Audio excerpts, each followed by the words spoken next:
We are really exhausted. We are tired. We have been walking for 9 hours and a half. Depuis 2018, il y a 11 personnes qui ont perdu la vie ici et 5 personnes portées disparues. If police caught us, they will return us back to the point where we started. If they get me back to Italy, definitely I will try again. C'est de la traque, c'est de la chasse à l'homme? Ben oui, c'est tous les jours qu'il y a des chasses à l'homme. We saw police. They are around.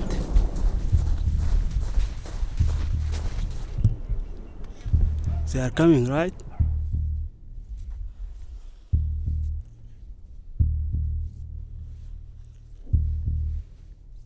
« 151 665 », c'est le nombre de demandes d'asile qui a été formulé en France en 2025 d'après le ministère de l'Intérieur. Un peu moins de 79 000 ont été acceptés. Mais derrière ces chiffres, il y a des gens qui parcourent plusieurs milliers de kilomètres, traversent plusieurs pays, parfois des mers, et mettent leur vie en danger. J'ai voulu vous montrer un bout de ce périple. Depuis 2015, une des portes d'entrée sur le territoire français, c'est le col de Montgenèvre, dans les Alpes. Par la route, c'est un trajet qui va de Clavières, une station de ski en Italie, à Briançon, en France. Il y en a pour 25 minutes de voiture. Mais pour éviter le poste frontière et les contrôles, les exilés passent par la montagne. En grande partie, ce sont des hommes seuls, mais il arrive aussi que des familles, des mineurs et des femmes tentent la traversée. C'est cette étape que je veux filmer. Je veux montrer concrètement ce que c'est pour des exilés de traverser une montagne enneigée à plus de 2300 mètres d'altitude et parfois en pleine nuit. Depuis 2018, 11 personnes sont mortes en tentant la traversée et 5 sont portées disparues. Pour filmer la traversée, la première étape, c'est de rencontrer des exilés qui veulent venir en France ou la traverser. C'est pour ça que je commence au refuge de la Fraternità Massi dans la ville de Oulx. C'est un refuge fondé par un prêtre qui accueille jour et nuit des exilés juste avant qu'ils se lancent dans leur périple. En préparant mon reportage, j'ai appelé plusieurs associations. J'ai vite compris que dans la région, la tension était forte au sujet de l'immigration. Et ça s'est confirmé dès mon arrivée. Paul, un bénévole du refuge, m'annonce qu'il y a un problème. Aujourd'hui, il n'y a plus de subventions de la part des organismes publics. Ce n'est pas nécessairement une décision directe du gouvernement italien, du gouvernement de Giorgia Meloni. Mais par contre, c'est sûr que ce gouvernement a installé un climat de défiance vis-à-vis des personnes en mouvement. Et c'est une répercussion, si pas directe, en cascade. Depuis le 23 mars, le refuge ne vit qu'avec des financements privés. Ils n'ont donc plus assez d'argent pour ouvrir la journée. Ils se retrouvent obligés d'aider les exilés dans la rue. Clairement, du coup, le fait de devoir bosser à l'extérieur, ça complique beaucoup de choses. Normalement, au refuge, les exilés ont un endroit pour se reposer, manger et recharger leur téléphone. Les bénévoles leur fournissent des vêtements contre le froid et donnent des consignes de sécurité pour affronter la montagne. Ce passage au refuge, c'est le dernier moment de répit avant de traverser la frontière. Mais aujourd'hui, même les bilans médicaux se font dans la rue. Si rien n'est fait, le refuge menace de fermer complètement ses portes. Il y a beaucoup de personnes qui arrivent directement depuis le sud de l'Italie, de Lampedusa ou la Sicile, et clairement, elles n'ont pas du tout des vêtements adaptés à la montagne. Beaucoup viennent, elles arrivent, elles ont des crocs, simplement. Donc si on n'est plus là, les gens, ils restent. Donc simplement, ils continuent à passer. Juste, ils sont laissés à eux-mêmes, ils n'ont plus de lieu d'accueil, plus de lieu où dormir. Ça rendrait ce bout de parcours vraiment compliqué. Et là, c'est le début du périple. Les exilés prennent le bus vers Clavières pour commencer la traversée.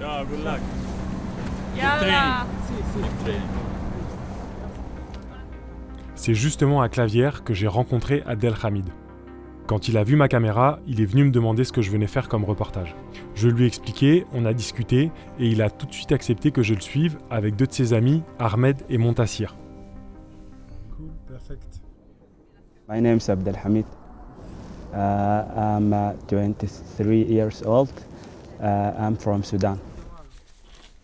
We are now ready to start the trip.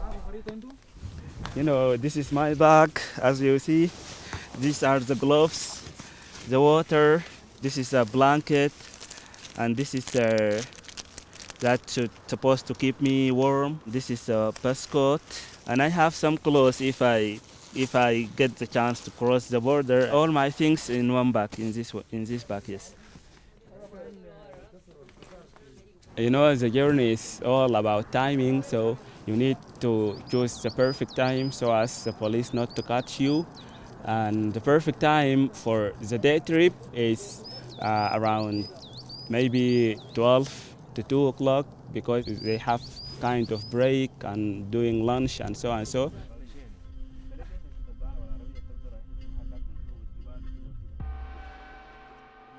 We're starting our journey to Bryson. So we don't know how many hours it takes us. We don't know the difficulties. We don't know the weather, where it will be still sunny or it's gonna be snow. But we are ready. Yeah, we are ready.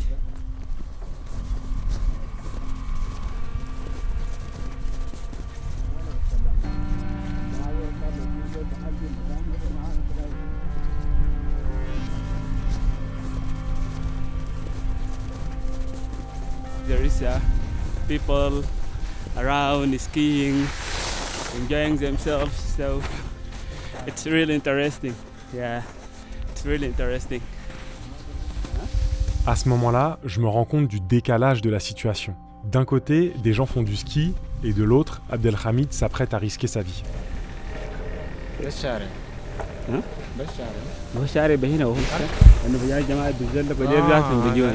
go.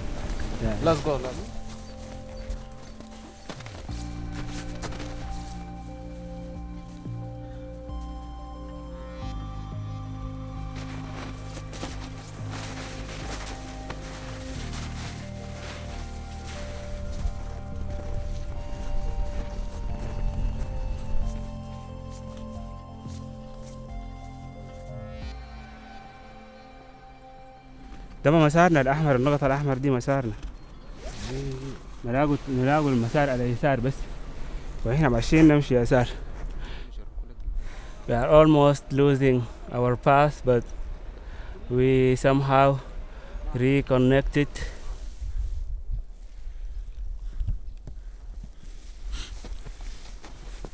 I have a map on my phone, so we are following the directions.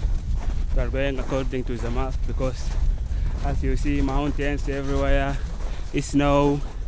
There is no chance that you could go without the map. That is why we fully depend on the map. But it is somehow difficult to climb the mountain and the snow. You know, it is somehow hard.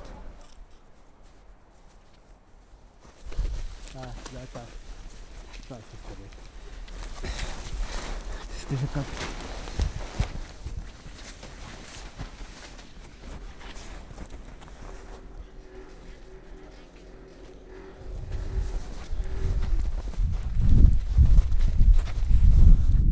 We have been walking for 3 hours and a half.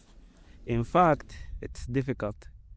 I didn't thought it is like this.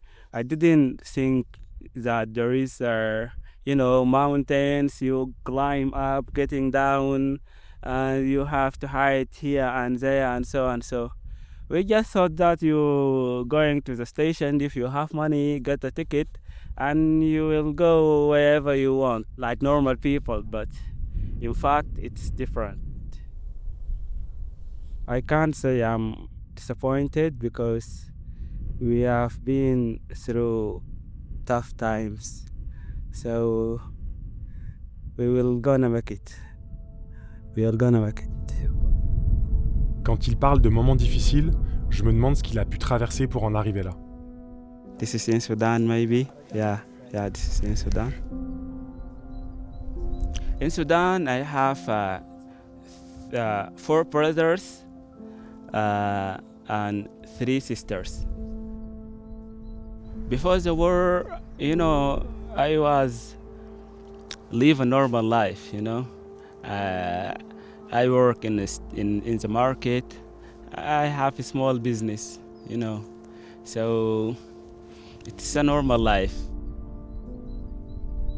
I left there because there is a war in my country that started in April 2023.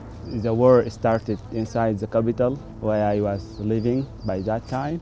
D'un côté, les forces armées soudanaises, l'armée nationale régulière. Et de l'autre, les forces de soutien rapide, les FSR, une milice nationale opposée à l'armée régulière. Après 4 années de relative accalmie, les FSR décident de passer à l'offensive.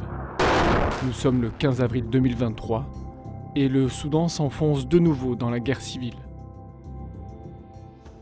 There is death everywhere, blood, bombing, heavy guns shooting, just death everywhere. In 2007, I lost one of my brothers. I lost my mother. I have 3 sisters. I lost one in this the second wave of the war. So by June 2025, I made the decision to leave the country.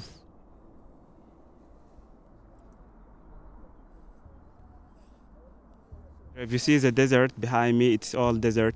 This is the trip from Sudan to the Libyan borders. So it was a long journey during the desert to reach the borders between Sudan and Libya. There is a city called Jalo. In this city, I've been captured there from, I don't know if they are military or just the militia. I worked for them. Your paying is your food. They just give you 2 meals during a day, and the cell is kind of small for us, 20. The bathroom inside, it's unhealthy environment there. But we make it for almost month and 20 days, I guess. They released us, so I made the decision to cross the sea. On the boat, it was difficult, because the boat was small and we are almost 40. On the 3rd day, the rescuers found us. We arrived in Italy on 18th of March. It's almost 20 days ago. Yeah, it's almost 20 days ago, yeah. It's your first time that you want to cross Yeah, the yeah, border? yeah. It's my first time to cross the border, yeah. Okay. I hope the luck will, to be like the one on Libya, just from the first time.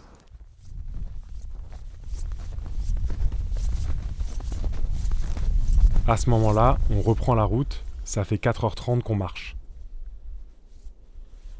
According to the map, you are right now in France. It's kind of interesting, So we still have a long way to go, but as I said earlier, we are gonna make it. Yeah, no retreat. Mais l'ambiance va complètement changer.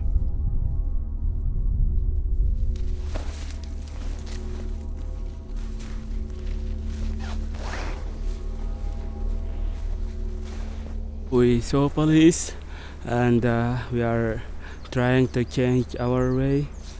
They are around.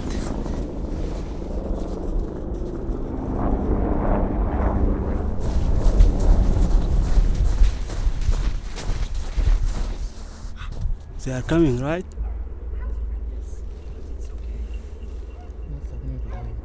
Not police? Si Abdelhameed a si peur à ce moment-là, c'est parce que la police patrouille dans toute la montagne. Ils arrêtent les exilés et les ramènent en Italie. Après toutes ces heures de marche, ça serait un retour à la case départ. Certaines personnes tentent le trajet plusieurs fois avant de réussir. C'est ce que m'a expliqué Michel. Il est très actif dans la région. Avec son association Toutes et tous migrants, ça fait des années qu'il parcourt la montagne pour aider les exilés en danger. Là, il y a une falaise et après, c'est le vide. Là, au bout une fois que si tu glisses, c'est fini. Michel connaît très bien la montagne. Pour traverser depuis Clavière, qui est le village frontalier italien, et venir jusqu'à Briançon à pied, l'été, dans de bonnes conditions, si vous êtes en forme, il faut au moins 5 heures de marche. Donc vous imaginez, dans des conditions dégradées, avec la présence de la neige, le fait de devoir échapper aux poursuites des forces de l'ordre, ça peut être une nuit, parfois 2 nuits. C'est beaucoup de souffrance physique et mentale. par rapport à la peur d'être interpellé, d'être refoulé. Avant 2015, il n'y avait pas de contrôle à la frontière franco-italienne, vu que les deux pays font partie de l'espace Schengen. C'était la libre circulation.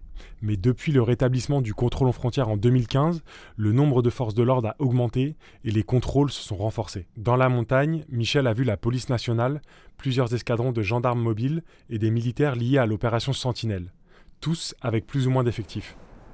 C'est de la traque, c'est de la chasse à l'homme. C'est bien à cause de la militarisation de la frontière que des gens perdent la vie. C'était au mois d'août, vers le 20 août 2023, donc il y avait eu pas mal de monde en montagne, beaucoup de forces de l'ordre, des courses-poursuites.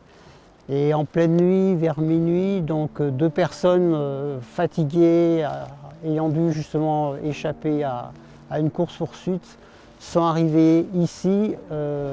Évidemment, ils ne connaissaient absolument pas le lieu. En pleine nuit, ils ne voyaient absolument rien. Par contre, ils devinaient, il y avait de la lumière avec ces immeubles de la vieille ville. Et donc, ils ont eu peur de s'engager par là.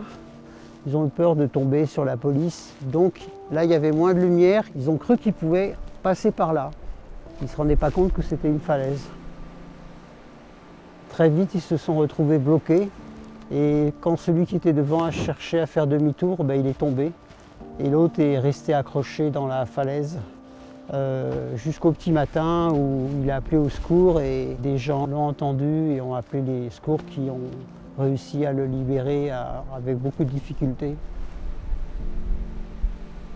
C'est la dernière personne qui est décédée en tentant la traversée. Ahmed, Abdelhameed et Montassir sont super vigilants. Heureusement, les chiens qui aboyaient juste avant, c'était une fausse alerte. Ils appartenaient à des randonneurs. Pendant la traversée, on a d'ailleurs croisé la police une fois. Elle était à 30 mètres au-dessus de nous et regardait vers le haut de la montagne. Là, ça devient compliqué.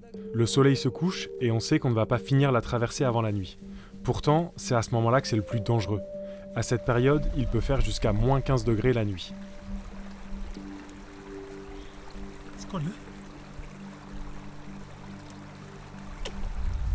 Ça fait 6h30 qu'on marche. Je sens que le rythme diminue et que le groupe fatigue.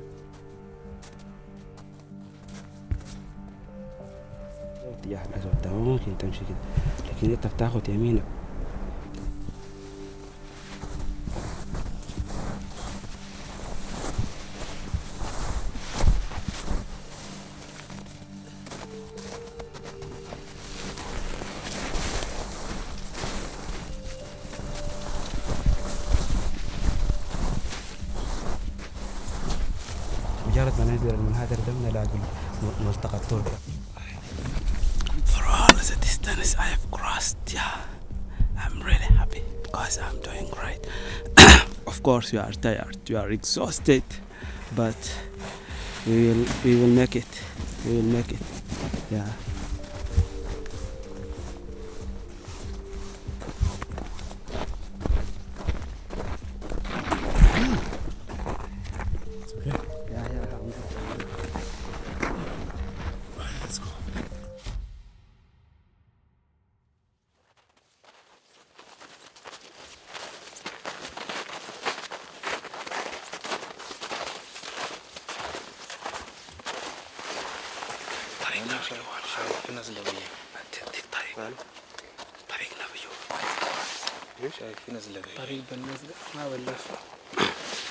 We thought we gonna make it before sunset, but I think it's 9:04, and we still have got plenty distance to go, so it's kind of hard because it's dark. We can't see well.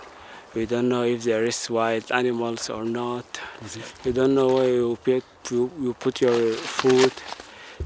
You can't watch your step and so on. So it is the last part, and it's getting difficult than the previous.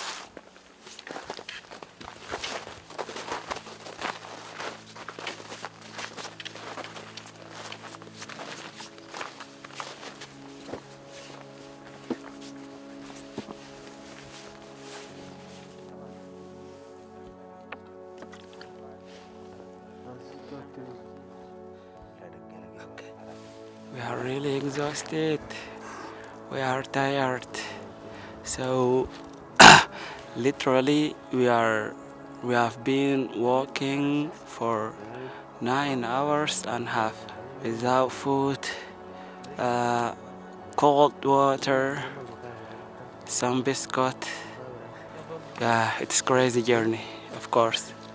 Right now, I need to reach the shelter safe. I need to take a shower with the steam, hot water, and as I said, good meal, yeah, hot and spicy. Usually, when we are happy, we are going to place to get enjoy and so. We say, "Ara, ara, yeah, ara."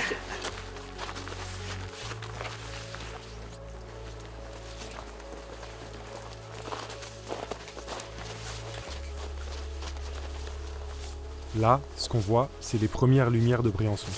Les gars sont super soulagés. Yeah, we finally reached Briançon, so we make it. Yeah, we could say we make it. I'm so glad. We did it.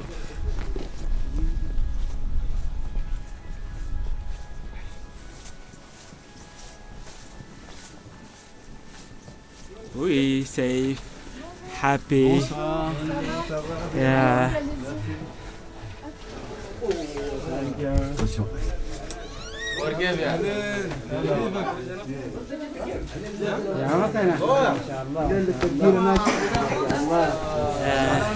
Finally, it is 11 hours.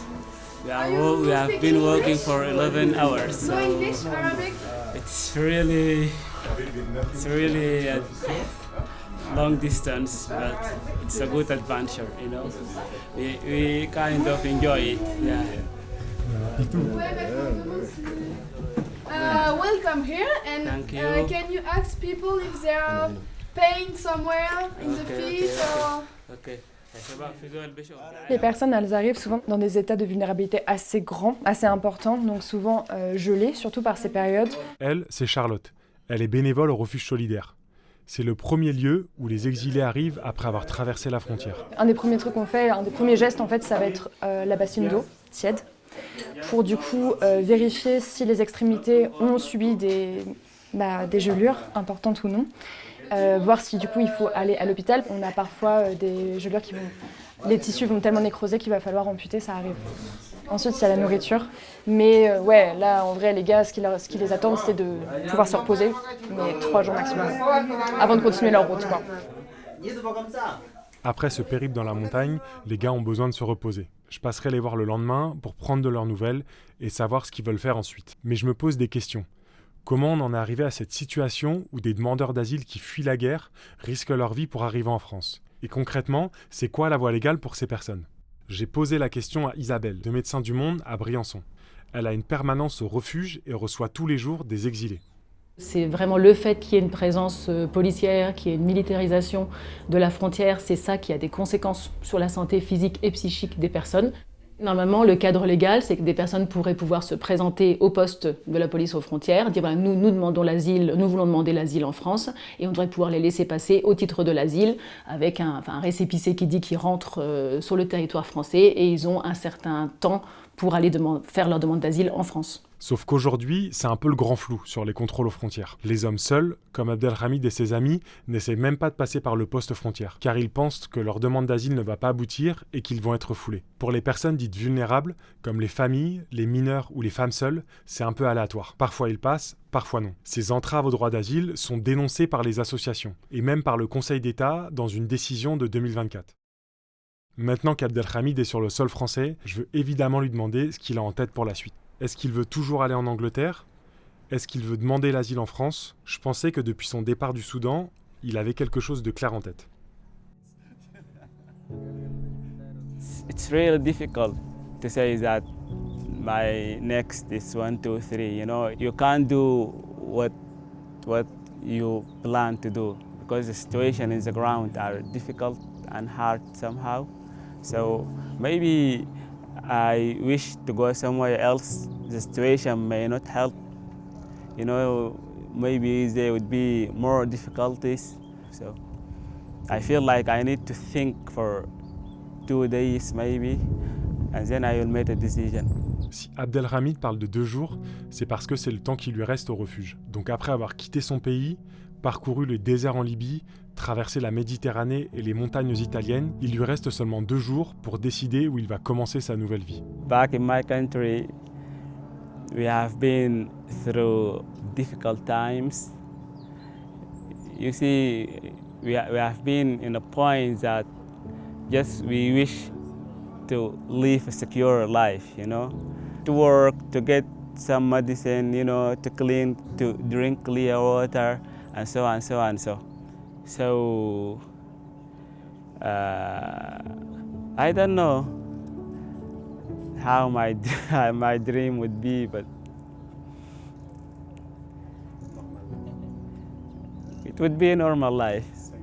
Yeah, to live in peace, you know. I think it would be best to live a normal life, to live in peace, yeah. It would be better, yeah.